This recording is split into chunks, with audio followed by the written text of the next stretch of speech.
You are listening to Dove Valley Deep Divers with Erick Trickel and Lance Sanderson. Ball comes out of the hands of Newton. It's on the ground, picked up by T.J. Ward at the 4-yard line. Vaughn Miller did it again. On Overtime Media.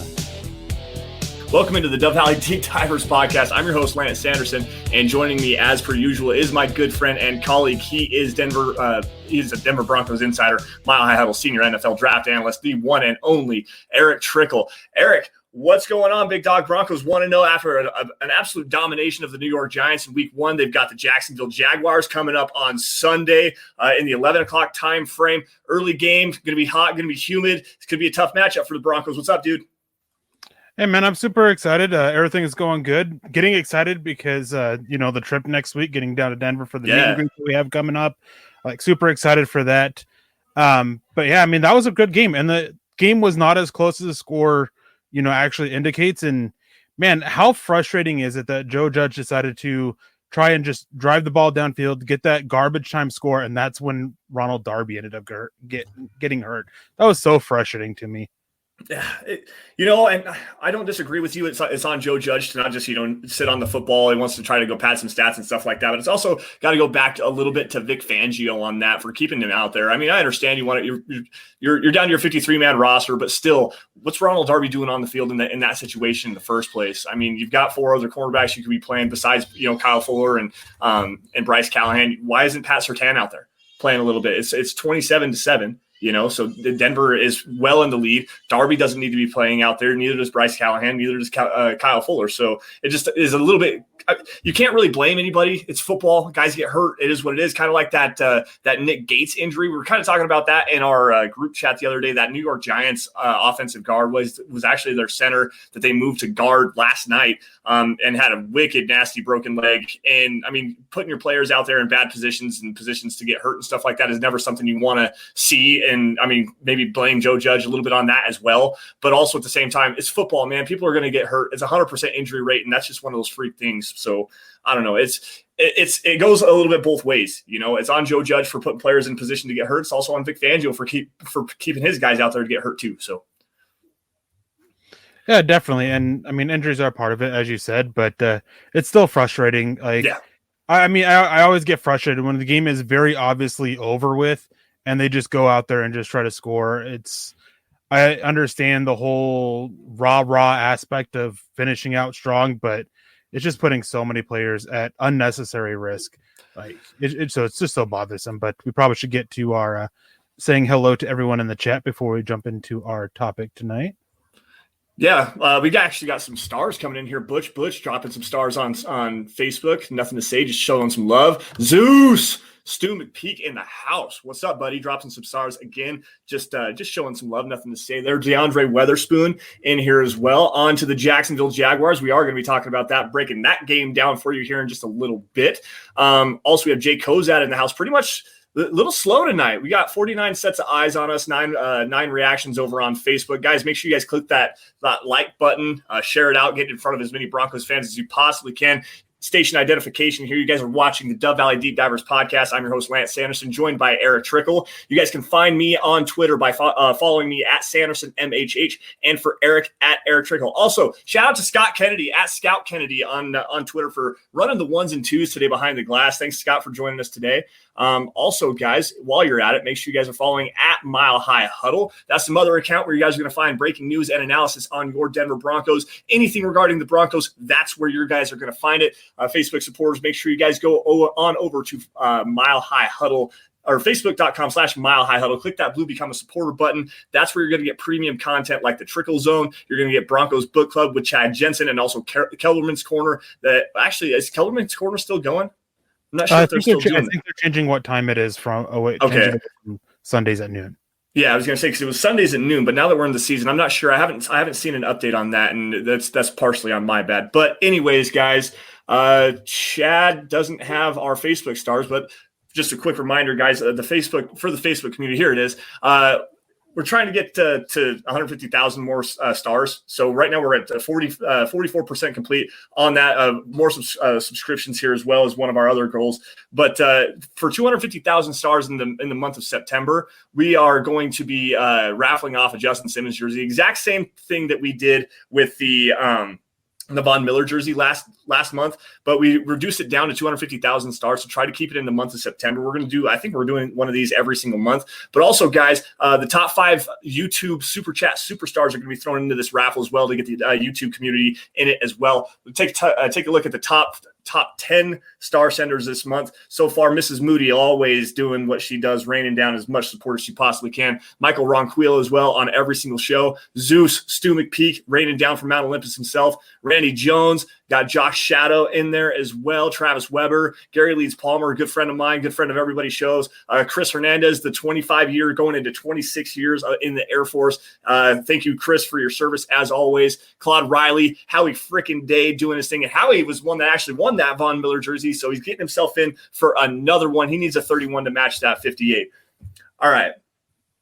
Oh, here's the top 5 Super Chat superstars. We got Michaela Parker in there. Mark Langley doing his thing as well. Stu's in on both of these in the top 5. And then the queen of MHH, Christy Remedi, she's doing her thing as well. Shout out to Seth Harmon, Kiaka Mondragon, who just moved up to the number 6 spot. Brian Greenfield, Casey Nickel, Tanner Holsey, and Chris Hernandez rounding out the top 10. Dale Root as well. Dale, very kind, very I think that's the right one. Very generous gift for us the other day. Josh Hickey jumped in here with a $5 super chat. Best wishes for Graham, but I believe Moody will make Glasgow expendable. Get his contract off the books just in time to extend Sutton and Noah Fant. Listen up, Broncos country. TickPick should be your first choice to buy football tickets because they save fans money by never charging any service fees ever. TickPick is the exclusive ticketing partner for the Huddle Up podcast and the Blue Wire Network. Denver Broncos football is finally back, and there's no need to exhaust yourself searching all over the internet to find Broncos tickets anymore. Because TickPick, that's TickPick, is the original no-fee ticket site and the only one you'll ever need as your go-to for all NFL tickets. TickPick got rid of all those awful service fees that the other ticket sites charge, which lets them guarantee the best prices on all of their NFL tickets. Don't believe it? If you can find better prices for the same seats on another ticket site, TickPick will give you 110% of the difference in the purchase price. That's right, guys. When we were searching for tickets for the MHH meet and greet for Week 3 at home, Broncos versus Jets, TickPick had us locked down. So visit tickpick.com/huddle today and use the promo code HUDDLE to save $10 on your first order of Broncos tickets. That's actually the topic for today, guys. Graham Glasgow just was diagnosed on Monday following the Giants game with an irregular heartbeat. He is listed as doubtful. It was reported the other day that he was not going to be able to play, and Vic Fangio actually spoke about that today in his press conference, saying that Natanie Moody was going to be getting the start on Sunday at right guard. Now, Eric, to the point of the super chat, getting his contract off the books and seeing what Moody can do to make him expendable and whatnot. What does this mean for the Broncos offensive line, not having Graham Glasgow on Sunday? I mean, they're losing a guy who was their second best offensive lineman out there on the field for them last year, which that really isn't saying a whole lot. And a guy who he struggled against the Giants, but he managed to have some huge plays, enough wins for the Broncos offense to not completely hold them back. So it is a loss for them because he is just a consistent guy. He's not going to sit there and constantly drive defenders downfield, but he's such a veteran with the way he blocks with his technique and just so is pretty much reliable. So it's a loss there. And Natanie Moody is a very young up and coming piece. I mean, only playing 19 games in college. He's really behind in his development. And we saw a lot of that last year. We saw some of that in the preseason this year as well. There's still one pass rush move that really gets to him. We saw Derek Brown in the Panthers game last year use it multiple times.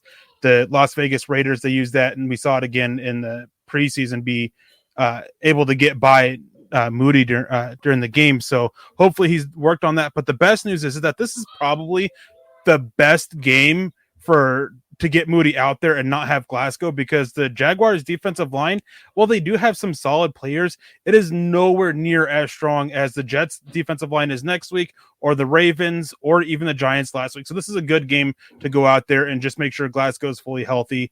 As to the question about getting Glasgow off the books, I mean, if Moody goes out there and plays well, I mean, at some point we got to start having a conversation about Dalton Risner. He was terrible last year, and he's slowly becoming a liability at the left guard spot. And he had the worst game of all the offensive linemen against the Giants. And it just was, he just isn't made for what the Broncos are doing on offense, especially the running game. So that conversation needs to be had. Not so much Glasgow getting benched, but at some point, maybe it's got to be Risner. I don't disagree with you on Dalton Risner. He's been struggling in pass protection. He's been really struggling getting some ground in the running game. He had one really nice play I believe it was against the Seahawks in the preseason, where you and I actually had a discussion about it, where it didn't look like he got any push at all, but really it was a really nice rep from him where he shielded off that defender and just kept pushing him towards the sideline. But that's one of few guys. Risner has been not necessarily playing very well. Glasgow being the veteran, and as Scott put in our private chat back behind, it's crazy that he is the second highest salary cap hit on the Broncos roster right now, and that's a guard. That's an insane amount of money to be playing a guy. And now, obviously, with this heart issue, it is easy to see him potentially being moved on from at the end of the season. But it's all going to depend on three players, really. And it goes to all three of the young interior offensive linemen the Broncos currently have. Lloyd Cushenberry needs to take a step up at center. That way you can not have a competition with him and Quinn Miners anymore, and maybe play Miners at the guard position where it seems like he's going to be more comfortable, because this is his first year really playing at the center position to begin with. And then Natanie Moody and Graham Glasgow and Dalton Risner, they've got to figure it out. Between one of the two of those guys, someone's got to find that technique up. Someone's got to be a little bit better in the pass sets and everything like that.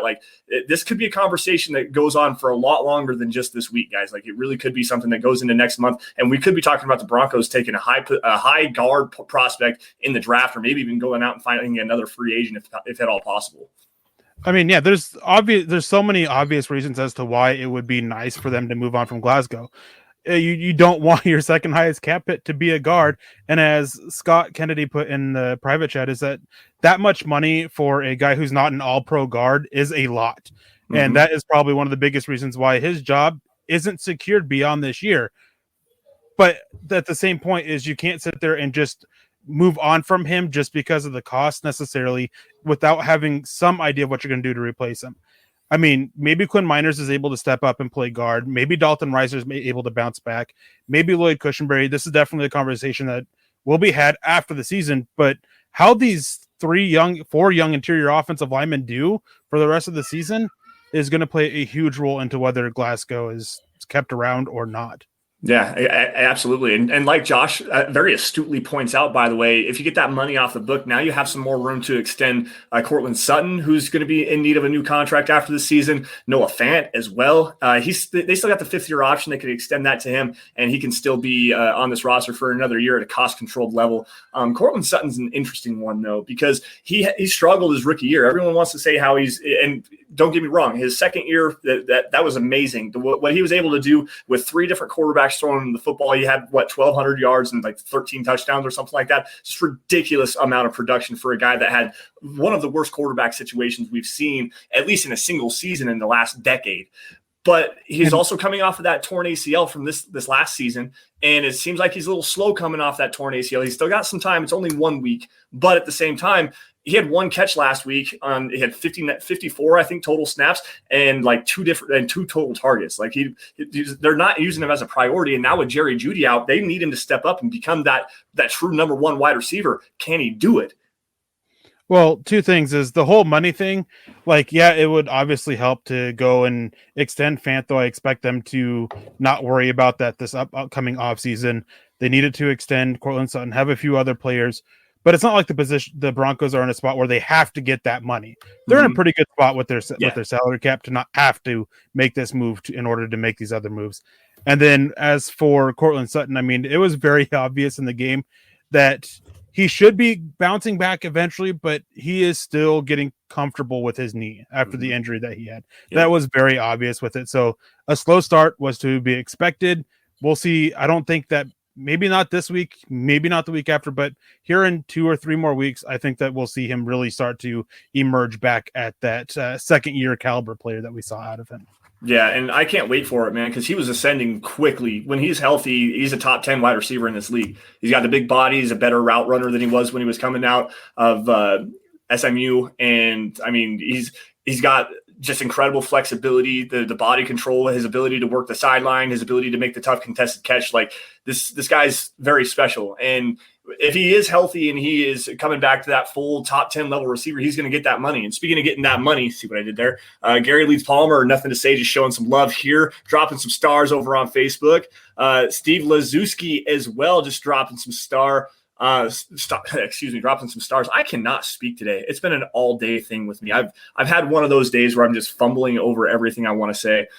Scott, I'm not a soccer fan, buddy. I'm not a Chelsea fan. Sorry, buddy. Well, I gotta say is I'm very much a Chelsea fan. Hey, not in the term of soccer, but my wife's name is Chelsea. I'm a very big fan of her. I think you could say. I hope you understand. So I commented on that Facebook picture. I hope I haven't seen your reaction to it or your response to it yet, but that was pretty funny. She laughed at that. I'm fairly certain she laughed pretty hard at my comment on that one. So no, shout out to Chelsea. She's awesome. Benjamin Flores on Facebook. What's up, man? How we doing? Keep up the good work, he says. Greg Smith, good evening, fellas. How we doing? Dan Marks, just like I said earlier, I put it up there while you were speaking on your first part about Graham Glasgow, about having really good insights. That's why I did this podcast, because he carries me in my ridiculous hot takes. So, I mean, someone's got to rein me in just a little bit. Also, guys, make sure you guys are smashing those like buttons. We appreciate all the support. We really do appreciate it, because without you guys, we couldn't do what we do best, which is cover the Denver Broncos. Now, guys, get your super chats in, get your stars in, get your questions in here in just a couple of minutes. We're going to do one more quick segment on the Broncos defense here and the injury to Ronald Darby. Make sure you guys get your questions in so that we can have a great round out of the rest of the show. We'll break down some more Jacksonville Jaguars, guys. But with that, Ronald Darby, Eric, you talked about it just briefly at the very beginning of the show, has a torn hamstring that was placed on injured reserve the other day. Going to miss at least 3 weeks, maybe 4.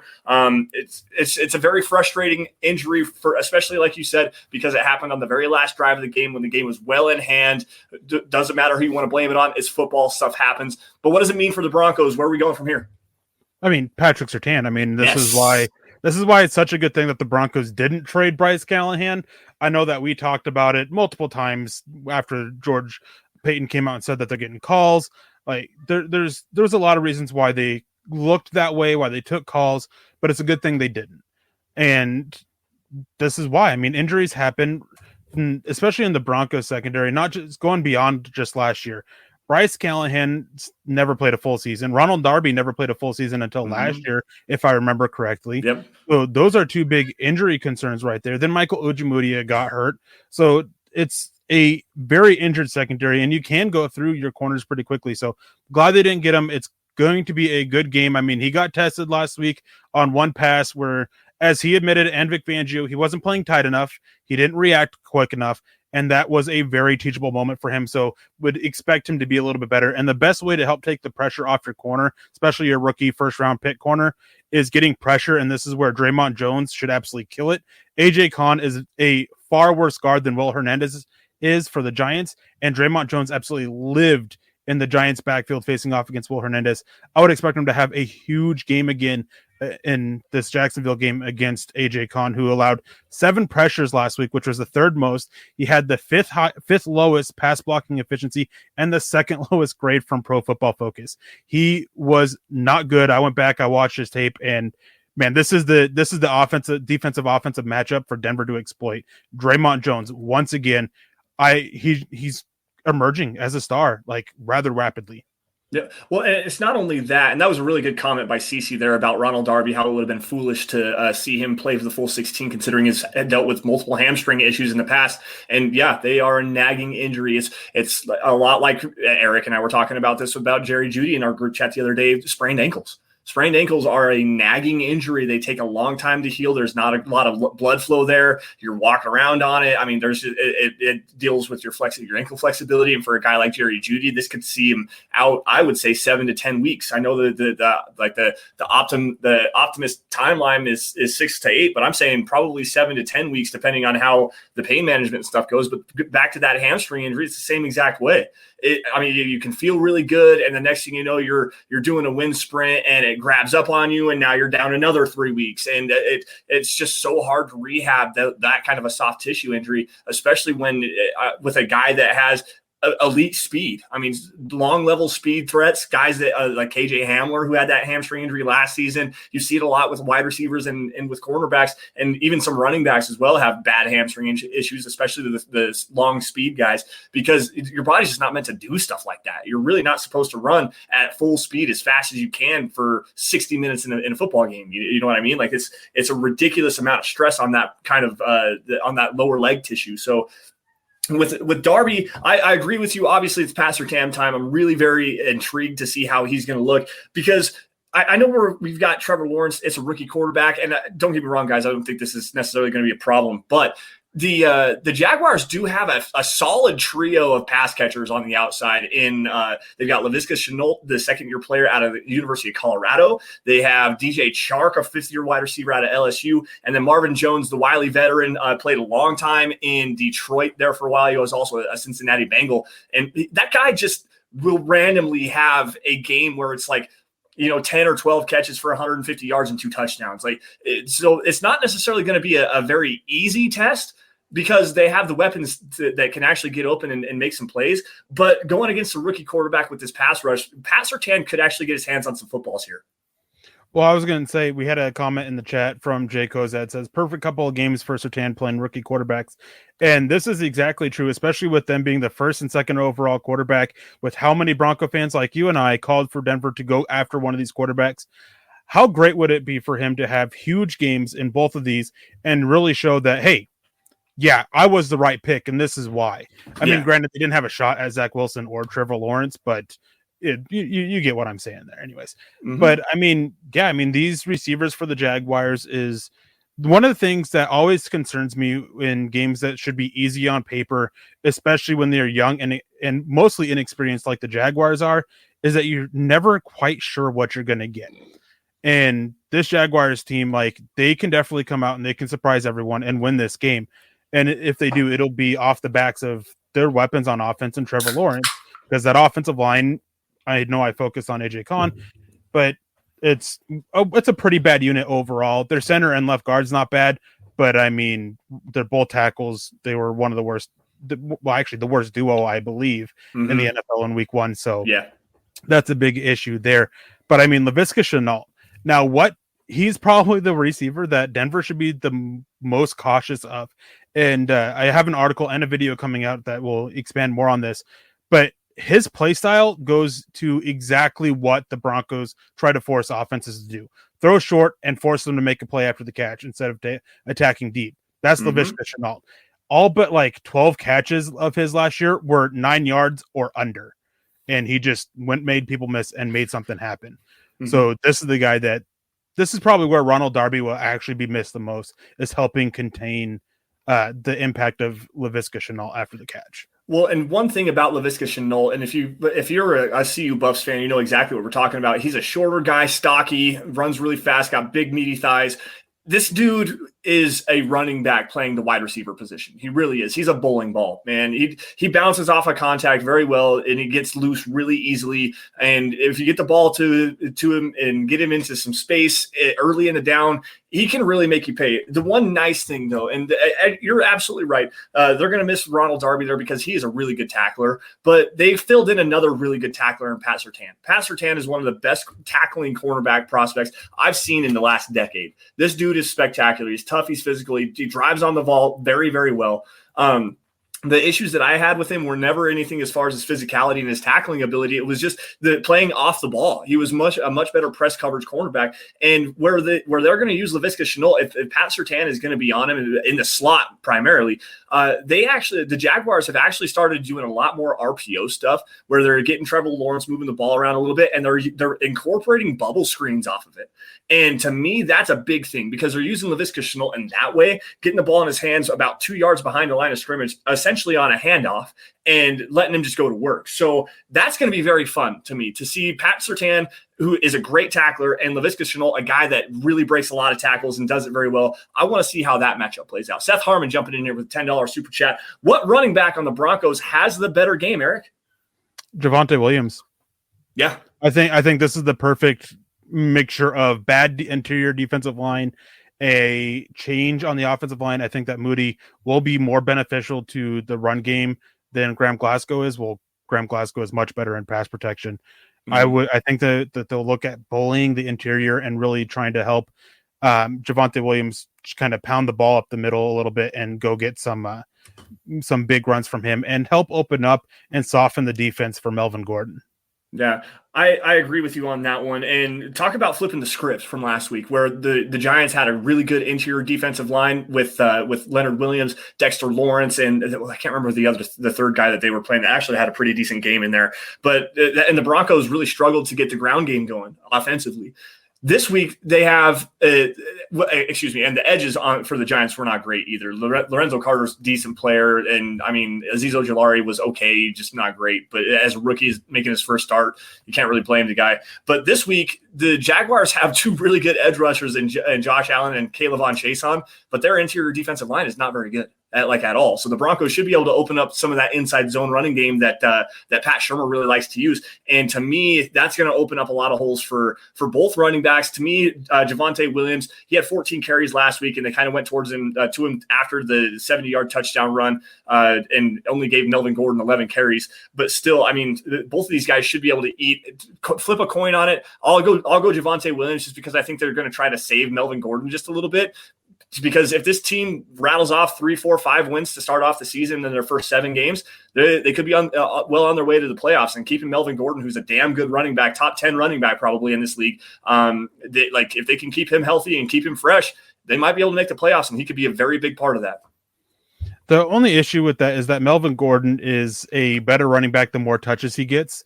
Yes. So you still want to give him those touches because eventually he's going to make a good play.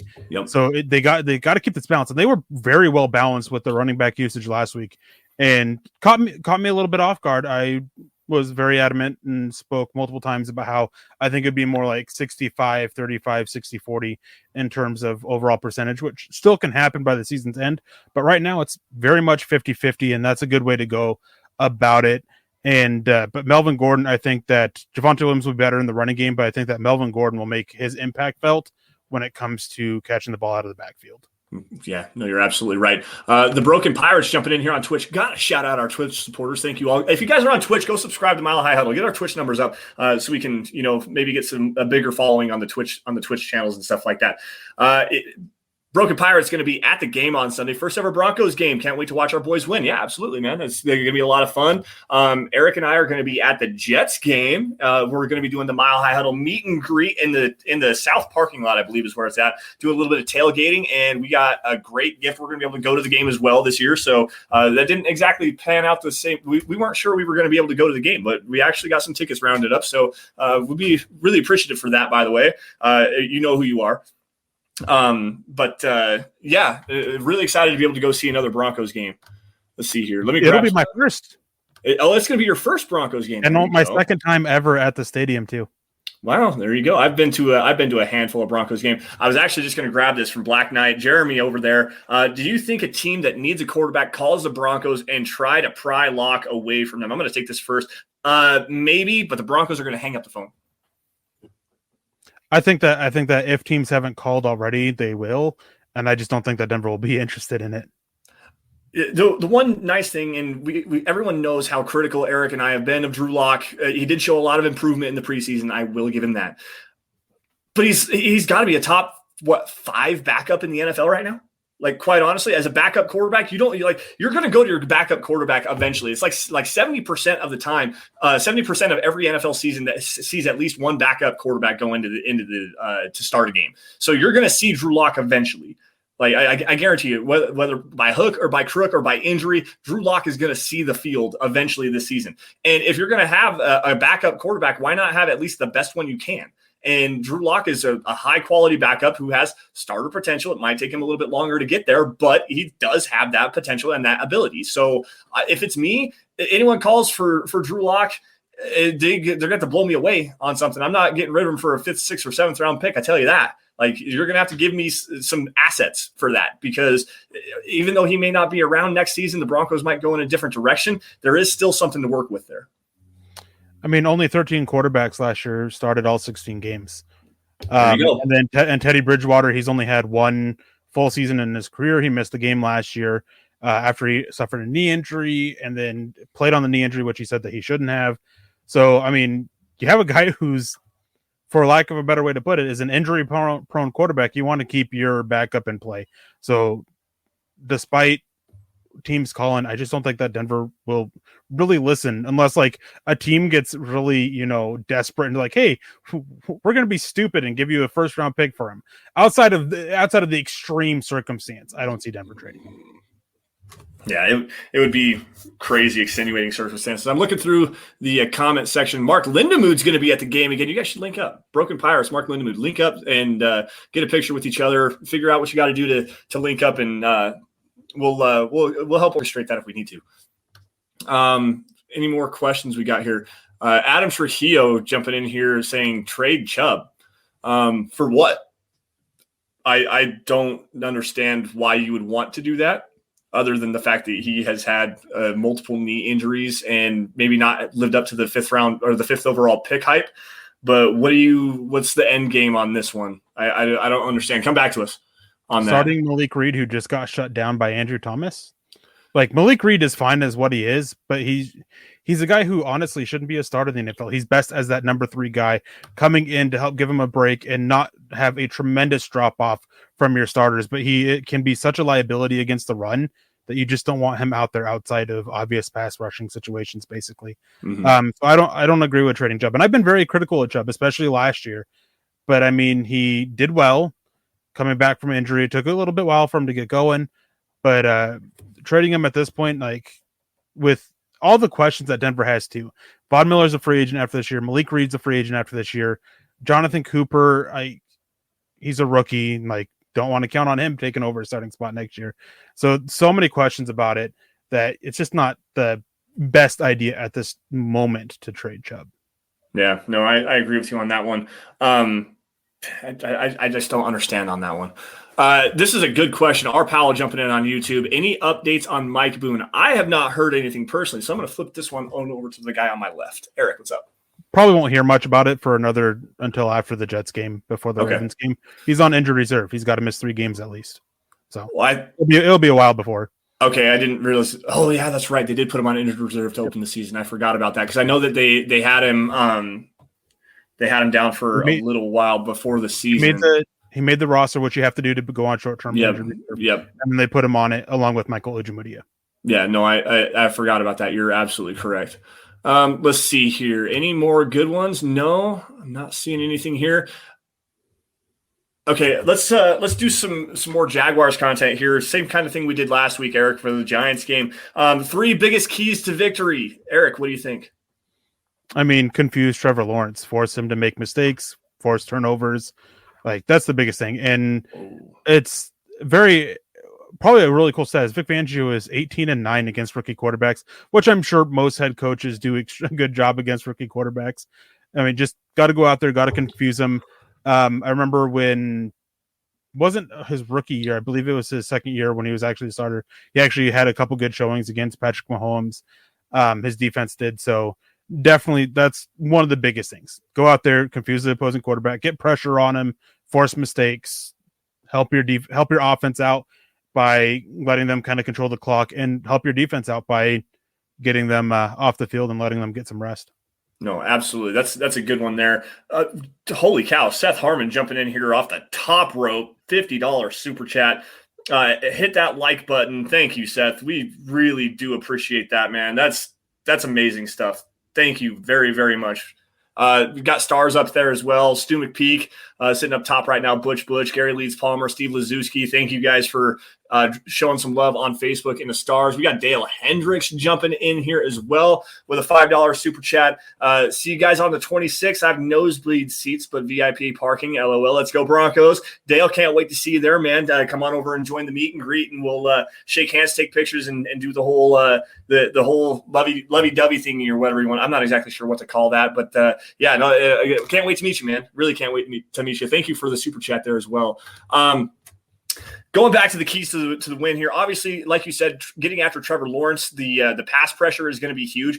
Vic Fangio, like you said, does a really good job, 18-9 against rookie quarterbacks. But the thing that's really going to help, especially with guys like a Draymond Jones, like a Shelby Harris, this interior pass rush, is the fact that this coverage scheme is so diverse, so complicated, and rookie quarterbacks really struggle against it because they've never seen rotational coverage like that, or most oftentimes they won't see rotational coverage in college football, at least not as elaborate as what Vic Fangio likes to do. So he's going to hold on to the football a lot longer than usual. So the Broncos are going to be able to get after this bad offensive line and go get some sacks. Last week, the Houston Texans had 6 sacks against the Jaguars. So if that roster, that's probably the worst roster in the NFL right now, can get 6 sacks, how many do you think this Broncos team is going to get? 8, 9? Like, this could be bad. It could be bad. Did you just call the Houston Texans the worst roster in the NFL? Yes, I did. Man, yes, I did. I don't know if I agree with that. I mean, like, they're not a great roster by any means, but especially on the defensive front, they're pretty solid. Like, their defensive line's got some talent. They've got some pretty solid edges. Like, I mean, they were able to put a beating on the Jaguars with it, and I mean, they've got some talent on that defensive line. I'll have to look at it. I just know everyone's saying that that's the worst team in the league right now, either them or the Detroit Lions. Like, and I actually like a couple of things that Detroit has going on for them right now, but that we'll move on from that. Wendell Williams jumping in here with a $5 super. Not gonna lie, I kind of like second strings playing early. So when our firsts are back, Chubb, Jerry Jeudy, Ronald Darby, Graham Glasgow, the second string will have experience. And that is a very valuable thing. And the Broncos do have a lot of depth at some very key positions. Eric, what do you think about that? I mean, it's always nice. And it's one thing why a lot of teams don't do it, but it's why I'm always a proponent of when games are in basically situations where you're going to get a win, like the Broncos late in the game against the Giants after that 70-yard touchdown. Like, I'm all for just pulling your starters, trying to help keep them healthy, and going out there and getting your second string guys a little bit of experience. As you mentioned, I would have loved to see Vic Fangio pull Ronald Darby and Kyle Fuller throughout some of these other corners, and just, I mean, at that last drive, I mean, there's no way they're going to be able to come back and win. Just let them get experience. I'm always for that. Yeah, absolutely. All right, so go. Oh, sorry, didn't mean to do that. Thanks, Scott. So going back to Trevor Lawrence and confusing him and stuff like that, that's a great number one key. Number two, they have to establish a running game. Like, quite honestly, make this as easy as it possibly can be for Teddy Bridgewater. Get that play action passing game going. Teddy completed 77% of his passes last week against a team that really did stifle down the running game and had the greatest game he's ever played. Quite literally, that was a career game for Teddy Bridgewater for the most part. Like, that was, it might be, quite honestly, and I said this before we went live, it might be the best quarterback performance the Broncos have seen since 2014. Like, it was that good. The one other one that I can think of that's arguable on that one is Drew Lock's, second or third start where he absolutely torched the Houston Texans. Like, that was a great quarterback game. The final stats don't necessarily indicate how well Teddy Bridgewater actually played in that football game. Why not make it easier for him? Why not get that running game going, put up $150 on the ground this time, and really grind that running game, grind this Jaguars defense, control the clock, and walk out of there in a blowout fashion. And that's the easiest way to do it, is to start and control the clock and control the ground game up front. I mean, it's all great in theory, but you can only do what you're able to do out there on the field. So I'm sure going against the Giants, I'm sure they didn't plan on getting 45 yards out of Javonte Williams rushing the ball, and however many it was with Melvin Gordon outside of the 70-yard touchdown. But it's just what ended up being forced upon them. I doubt they wanted Teddy Bridgewater to throw the ball as often as they did, but that was what was kind of forced about them. So you have to have this level of adaptation from what your plan is. And so, while it would be nice to see them go out there, run the ball, and I think they'll be a lot better. They definitely have an advantage against the interior defensive line with their interior offensive line. They should do a better job run blocking and opening up lanes for the running backs. And if they don't, then be concerned. But if it doesn't happen, then you got to go just find ways to move the ball.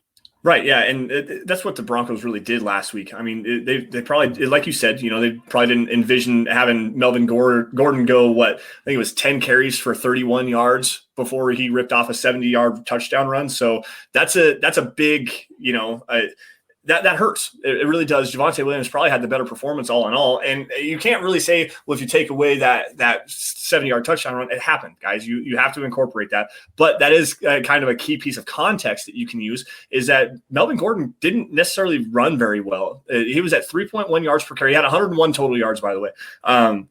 So the Broncos did get right at 150 rushing yards against the Giants, but it took a 70-yard touchdown run to get them there.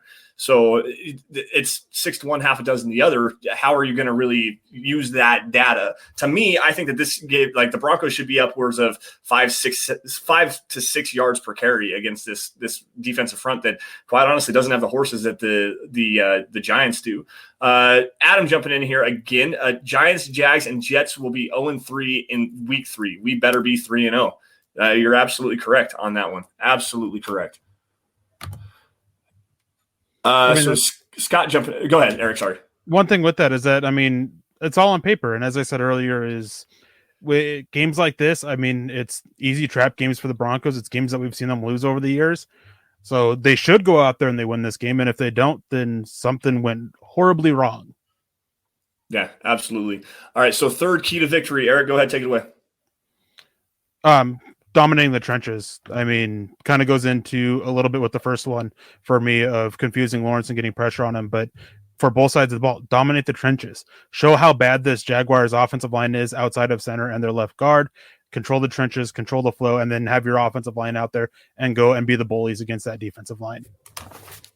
Yeah, absolutely. I definitely agree with you on that one because, if Denver is going to get bullied around in the up front, and to me, it goes back to the mentality. Honestly, this team has to have that. We're going to go out there and punch you in the mouth. We're not overlooking you. We know you guys are starting a rookie quarterback. We know you guys have some deficiencies, especially in the trenches. This could be not really a trap game, but it's really easy to kind of overlook a Jaguars team. But the chips are kind of against you a little bit here. You have to go across the country again. So week 2, you're on the road again on the East, in the East Coast. You're playing in Florida where it's going to be hot. It's going to be humid. You're in the early time slot, which you've never really done well. Oh, really? I did not see that. Okay. The latest weather report has it's supposed to be a wet one. Oh, wow. I did not know that. So that makes it even worse there, especially for Teddy Bridgewater trying to throw the football. You're really going to have to lean on that running game. That's what this really means. So I didn't know that. Thank you for correcting me on that one. I'm typically used to thinking, Florida in September is hot, humid, and muggy, and that's typically where the Broncos have struggled. They lost a handful of games to the Miami Dolphins that way, including one, I think it was 2006, where they went down and just got whacked. They got smoked in Miami in week 1. So regardless, never mind that. Now I lost my train of thought. Thanks, Eric, for ruining that. Well, there's one comment here that I want to grab that kind of goes into my point a little bit about controlling the trenches. BNS comes in saying, it was real nice to get competent right tackle play last week. Even noticed it was Massey who sprung Gordon's long run. Happy days. Massey had an up and down game. Azeez Ojulari definitely beat him a few times. Fortunately, Teddy Bridgewater was able to shove him off in the face. But that 70-yard touchdown run, it was a team like Glasgow, Erick Saubert, even Albert Okwuegbunam, bunch of credit for what he did as a blocker on that. And Bobby Massey, those 4 made huge blocks that if any one of them faltered, there's no 70-yard touchdown run. Noah Fant didn't block anybody, and Melvin Gordon had to make a play. Goes to show you that sometimes you need, obviously, you need multiple big blocks, and Denver got that there, but he has his hands full. Josh Allen, as a rookie, was really looking to be one of the best up-and-coming young edge rushers in the NFL. Got hurt last year, missed some games, and he came back with a vengeance against the Houston Texans. Bobby Massey's got to step up and help Denver control the trenches, obviously. As I was saying, they can't let Josh Allen take over this game off the edge. Yeah, no, I definitely agree with you on that one. Caleb on Chason is going to be pretty tough too as well. He's a bendy, freaky little kid from LSU. I believe he's a rookie last year, so this year will be his second season. A top 10 pick as well, I believe. That kid is a really fun, twitchy edge rusher to watch. Like I said earlier, they have a pair of edge rushers. Josh Allen from the University of Kentucky. That's 2 top 10 guys that they have. So it's going to be kind of a tough matchup. Bobby Massey has his hands full. Garrett Bowles is going to have his hands full, but that's my guy. Everybody already knows how I feel about Garrett Bowles. So it's going to be a lot of fun. And like I was just trying to say earlier, establishing the run and going into an opponent that you are supposed to beat. This is a game that the Broncos are supposed to win. Like, quite honestly, they don't have any business being on the same field. Well, that's rough because they are professional football players, but still you understand the idea behind that. The Broncos have to go in and handle their business, and it starts up front. They have to win the battles in the trenches. Kiaka Mondragon jumping in here, $5 super chat. Excited for this game. One or a few players should ball out. Who do you pick on O and on D to stand out in a big way? Much aloha, hashtag Broncos country. I was actually just getting ready to get into that, the critical matchup to watch. So let's do standout players first for the offense. Eric, go ahead. Standout player for the offense? Yes. KJ Hamler. Oh, you stole mine. Damn it. Using him to exploit Tyson Campbell, who was not good last year, allowed all 5 targets his way to be caught. Plays in the slot, which is perfect for KJ Hamler. Pretty decent speed, pretty decent athlete, but I mean, he's just so easy to fool with jab steps and jukes and everything. Like, I look for him to have a big game to help facilitate the passing game. Obviously, you want to be running the ball. If it's going to be wet, it's going to be rainy. If it is, it's going to be a little bit harder for Teddy Bridgewater to throw a little bit deeper downfield. So getting those short passes, like, that could be huge for him. So definitely KJ Hamler.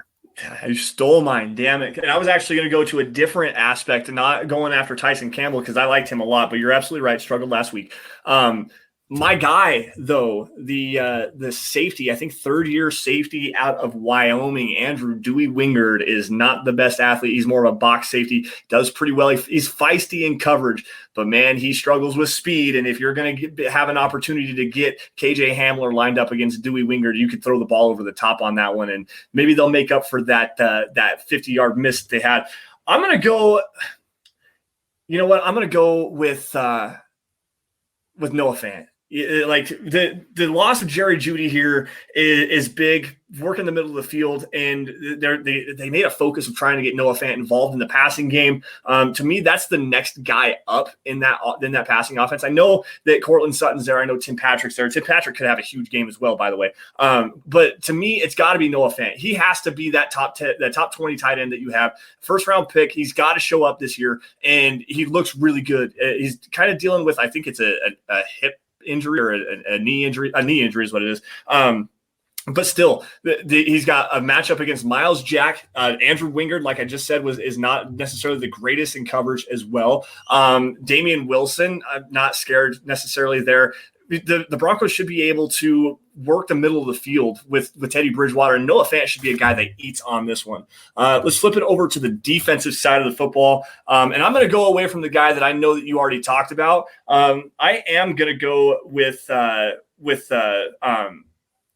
Von Miller here, though. Von Miller is going to stand out again in a big way. He's got a great matchup against Jawan Taylor, former second-round pick, 2019 out of Florida. Long, not the greatest mover, really struggled last week. Von Miller should get 2 more sacks this week. Take that one to the bank and run with it.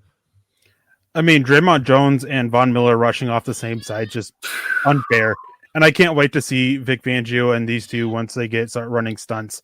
Like, man, it could be dangerous for it. But I'm actually not going to go Draymond Jones here. Oh, I'm going to go with the rookie Patrick Surtain. I think that he's part of this. I think he's going to walk away with a couple turnovers. I think at least 2 interceptions out of this game. No, 2 interceptions. You said 2 interceptions. Okay, wow.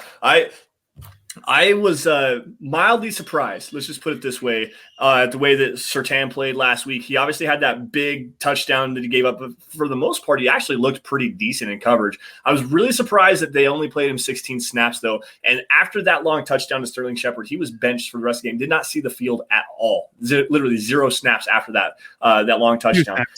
Huh? He played 2 snaps after that. Oh, I missed it then. Okay. Sorry about that. But still, I mean, 2 snaps after that, and man. To me, he's got to step up. He's got to show that he's capable of that. And like you said earlier, it'd be really nice if he goes out there against these two rookie quarterbacks in Trevor Lawrence and Zach Wilson, has a couple of really big games, gets a couple of interceptions, doesn't really blow any assignments, kind of like he did against the Giants last week, and proves that this is why we went in this direction. And to me, he almost not really has to, but it'd be really, really nice to be able to see something like that where he does have a couple of really big games filling in for Ronald Darby. So I'll agree with you on that. I was going to go in that direction, but I think Von Miller is just going to eat this. He's motivated. He is directly focused on getting sacks. There was a funny comment about him stealing sacks from other guys, and Draymond Jones and Derek Wolfe and everyone being mad at each other for stealing each other's sacks. He's like, that's all I want to do is just rush the passer on every single down. He looks really good. He looks like I guess he looks like the 2015 Von Miller. So to me, I think that he's going to have another big game. I really do.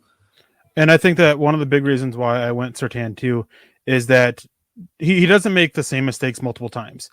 Vic Fangio, they both spoke on it. He played too far off on Sterling Shepard, was supposed to play a little bit tighter to the line and supposed to play a little bit tighter inside.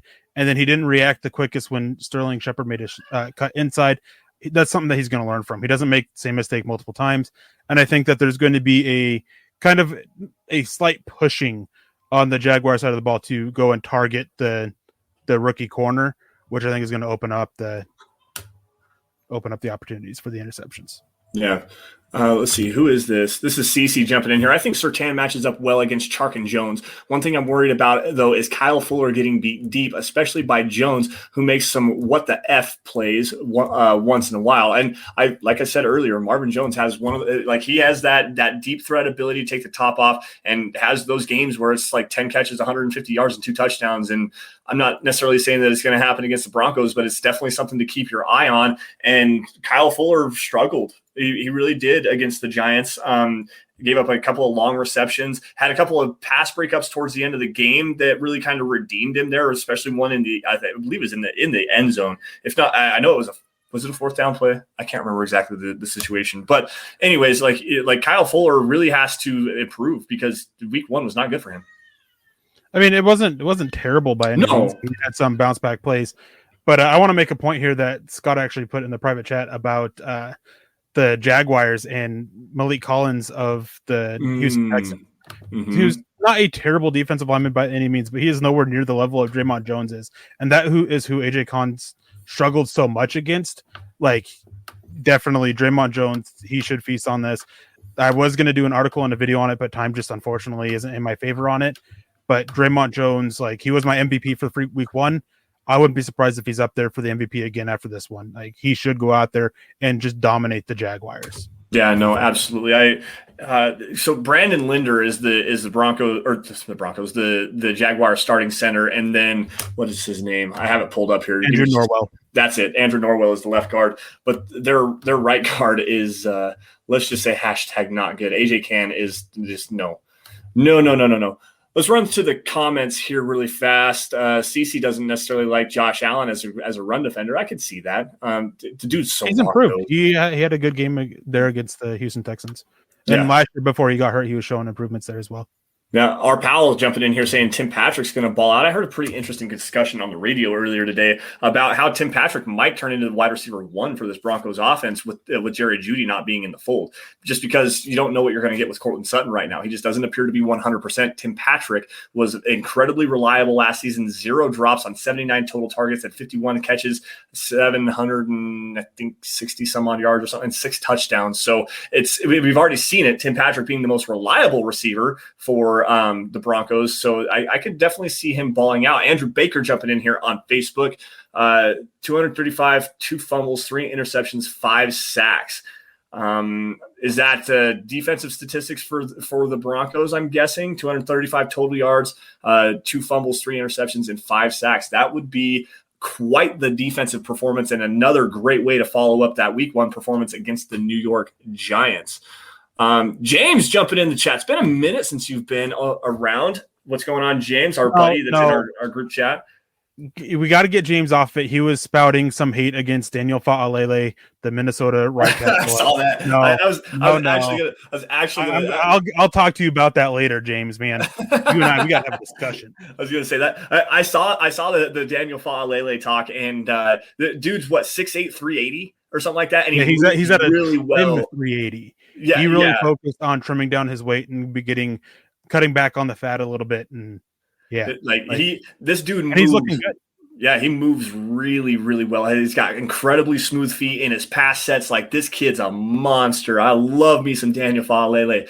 Don't you dare. No, I'm just playing. How about Erick Saubert on offense and Deshawn Williams on defense? There you go. There's a new one. Deshawn Williams, backup nose tackle behind Mike Purcell, played very well last season, by the way. What do you think of Deshawn Williams being a shining star on the defense for Sunday's game against the Jaguars?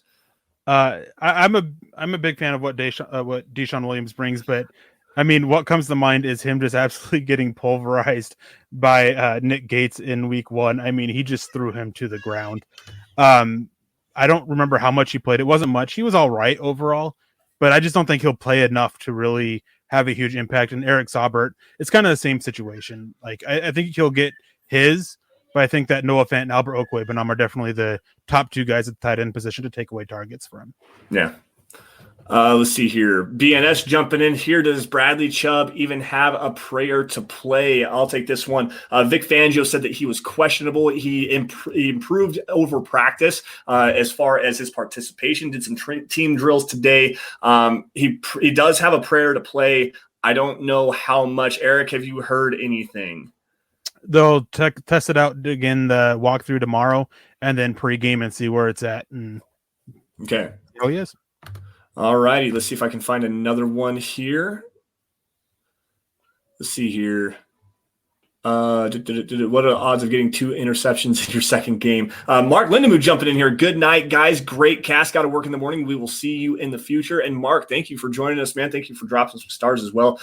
We appreciate you. And have fun at the game on Sunday, man. Like, seriously, I can't wait to go to the game on the 26th. So go have some fun and go cheer loud for your Denver Broncos in Duval. Speaking of stars, got to give another stars highlight before we get out of here tonight. Stu McPeak in the lead for today with 1,000 stars there. Butch, Michael Ronquillo, Andrew Baker, Gary Leeds Palmer, as well as Steve Lazuski over on the other side. Can't necessarily see him there, but that's all right. I remember who it is. Thank you all for all of your guys' support, because like I say every single show, if it's not for you guys, we couldn't do what we do best, which is cover your Denver Broncos. Got about 5 minutes left, so let's see if we can find some more questions here. You read it before going to that. I want to grab it just because I have one comment for Dan Mark saying, what are the odds of getting 2 ints in your second game? Never tell me the odds. Bold predictions, guys. We do Star Wars reference. There you go. James coming back in saying Sertan against Chenault should be fun. Yes, it should. Dan Mark says if PS2 gets 2 interceptions, Eric has to get all of the credit. Let's see here. I should get credit for my giant score prediction. I was 1 point off. You should. I was not far off. I was 31-13. It ended up being 27-13. So I'll give you more credit because you were only you had 27-12? 27. Yeah, 27. Okay, that's right. Speaking of, guys, score predictions for the game, milehighhuddle.com. The Mile High Huddle roundtable piece is up. It goes up about noon on Fridays if we get all of our predictions in on time. Go check that out. Do we want to do spoilers today? Do we want to do spoilers on that? I remember what my score prediction. I remember what mine was. I'll do mine like I did last week again, and we'll close out the show with that. Let's see here. Andrew Baker, 235 stars, LOL. Gotcha. Okay, thanks, man. We appreciate that. Cleats 2K says we're going to skin the Jags. Hey, I respect that reference. I really do. Let's see here. Mark, good night again. That's pretty much it, guys. So let's see here. How about let's do just a quick one really fast. Critical matchup to watch: Broncos versus Jaguars on Sunday at 11 o'clock. Critical matchup? Critical matchup. Touched on it multiple times. I mean, Draymond Jones against AJ Kahn. I mean, if he can get up the middle and just live in the backfield like he did against the Giants, who honestly, Will Hernandez is a much better guard, whole different tier of play, of caliber of player from AJ Kahn. If he can go and live in the Jaguars backfield against AJ Conn like he did, like it's going to be a long, long day for the Jaguars offensive line and offense overall. Yeah, I'm going to go back to that rookie Pat Surtain, and you know what? To hell with it. I'm going to throw out Laviska Shenault there just because I talked about it earlier. The tackling. I want to see that tackling there. I want to see what Pat Surtain does in his first career start and how he maintains his composure. This guy is a very poised player. He looks like he belongs immediately as soon as you see him. He's got the length, he's got the strength, got the physicality. He's a big dude. But Laviska Shenault is no joke, man. Like I said earlier, he's a bowling ball. He likes to bounce around a lot. He's hard to get down. He does a really good job extending plays after the catch and creating explosive plays. He's a faster guy than he looks. A little bit bigger than I thought he was too. 6'1" is what I heard from somebody in the chat earlier. I thought he measured at the combine shorter than that. Like everyone said he was 6'1", but it was actually like 5'11" or something like that. I can't remember exactly what it was. But no, that's going to be a fun one. Von Miller against Juwan Taylor is going to be another good one. But Go ahead and finish. I thought you were done. I was going to say the one for the Broncos offensively that I'm intrigued to see is going to be Tim Patrick versus CJ Henderson, second-year corner out of Florida. I was not a CJ Henderson fan at all. And Tim Patrick has the body to bully him around. CJ Henderson does play physically. He's a better press man than he is off the ball. So I'm intrigued to see how that looks. That will be a fun one for the Broncos offense. Yeah, and I just want to touch on this. Scott actually reminded me in the private chat saying, I think you can rush 4 and terrorize Lawrence and have 7 in coverage for ints. I think it was James Palmer who actually touched on it and basically said, don't look for the Broncos to blitz all that often. I mean, it's not something that they do a whole lot anyways. This is a game where Vic Fangio is going to, I believe firmly, that he will stay true to his mantra of win with as few pass rushers as possible to keep everybody in coverage. And this is the offensive line to exploit it. We saw, I don't remember how many, we didn't see very many blitzes against the Giants, and I think it's going to hold true again this week. Yeah. Jeremy jumping back in, Black Knight on Twitch. Do you see the Broncos fixing their offensive line or edge in next year's draft? Short answer, yes. Yes, I do see the Broncos addressing They're the just going to offensive take line. another cornerback in the first round because George Payton loves corners. Comes from the Vikings. Well, that's true. That's very true. They had what? And I say that with a little bit of humor, but Kyle Fuller and Bryce Callahan are both free agents. Yes, you're absolutely correct on that. After this season, Bryce Callahan is last year of his deal. Kyle Fuller on a 1-year deal. And it really depends on if the team's winning or not. If Vic Fangio and Ed Donatell are brought back around, that coaching staff has to be around here because if they are, then both those guys have a really good opportunity to re-sign in Denver and potentially finish out their careers playing under Vic Fangio. And they have actually played very well with Vic Fangio in their previous seasons in their career. So that could be something to address. But if Vic Fangio's gone, cornerback jumps up to a tier S need, like quite honestly, because you've got Ojemudia, you've got Surtain, you've got Sang Bassi and Kerry Vincent Jr., but that's a lot of small guys there, man. Oof, I'm not okay with that one. Edge though is a big one to me. And remember, it's easier to find a franchise quarterback than to find a franchise corner. Sure it is. Whatever you say. Whatever you say, George. All right, let's see here. See if I can find another one. If not, we're going to close down the show. CC actually has a really good comment here. I wish they would have got Spencer Brown out of Northern Iowa in this last year's draft. It was unfortunate the draft wasn't. Yeah. I like Spencer Brown a lot. Do we have the best running game in the AFC West, Eric? No. I actually, it took me a second to get there. Josh Jacobs and Kenyon Drake over in Las Vegas. That is a high. Yeah, they're not the best either. Who are you going with? The Chargers. Really? Austin Eckler. I would say Las Vegas, but Josh Jacobs is hurt. Oh, that's right. And I forgot that he has a foot injury. I'm not as high on Kenyon Drake as outside of a receiver as others are. So. Oh, I'm not saying that, but he's at least a high quality backup, a very decent backup. He played pretty well for the Arizona Cardinals a couple of years ago. So not to sleep on him, but not to tout him as like this tier S running back by any stretch of the imagination. He's just a solid player. I think that Denver could end up with the best running game in the AFC West. They're just not right now.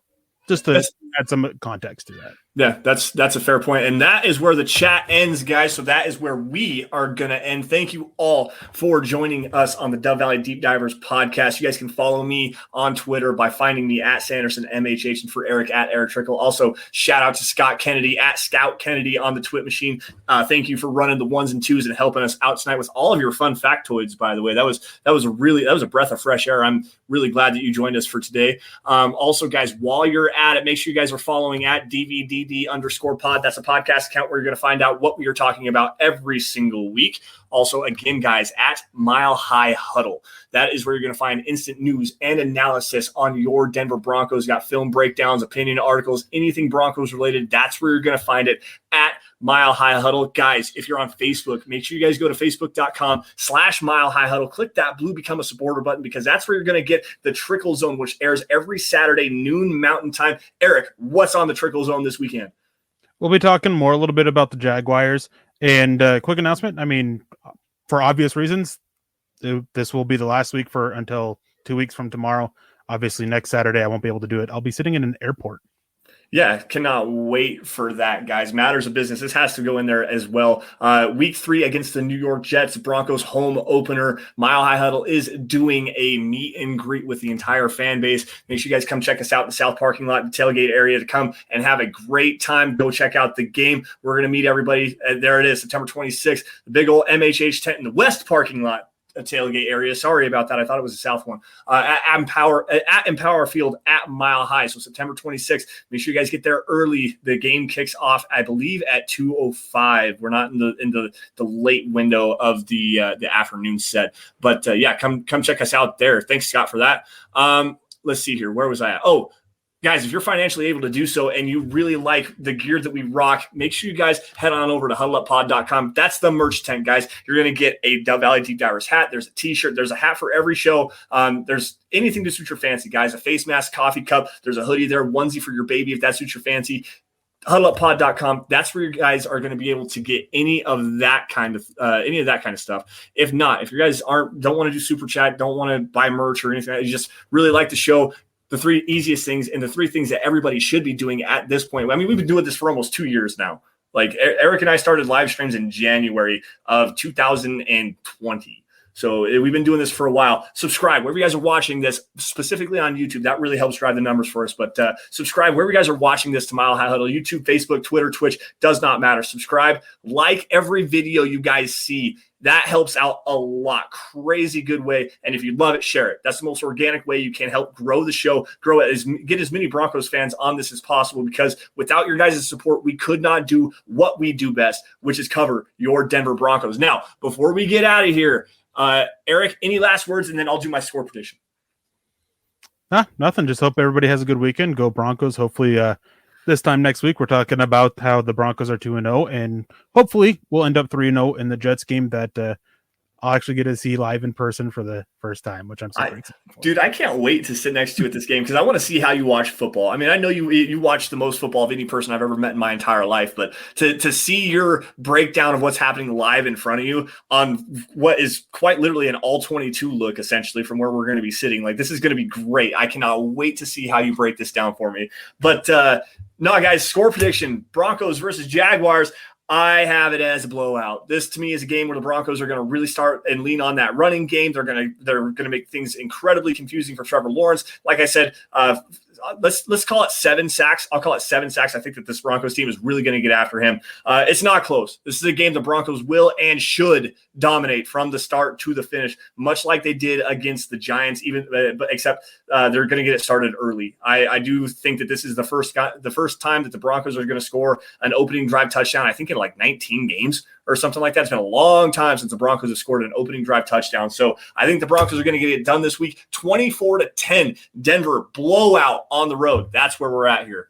But with that, guys, we're going to get the hashtag out of here. Shout out to Shady Penguin for that one. Thank you all for joining us on the Dove Valley Deep Divers podcast. You all stay safe. Take care. Have a great rest of your weekend. And as always, go Broncos. We'll see you guys same time, same place next week. You've been listening to the Huddle Up Podcast. Join Broncos Country's deep divers at milehighhuddle.com to keep the conversation going.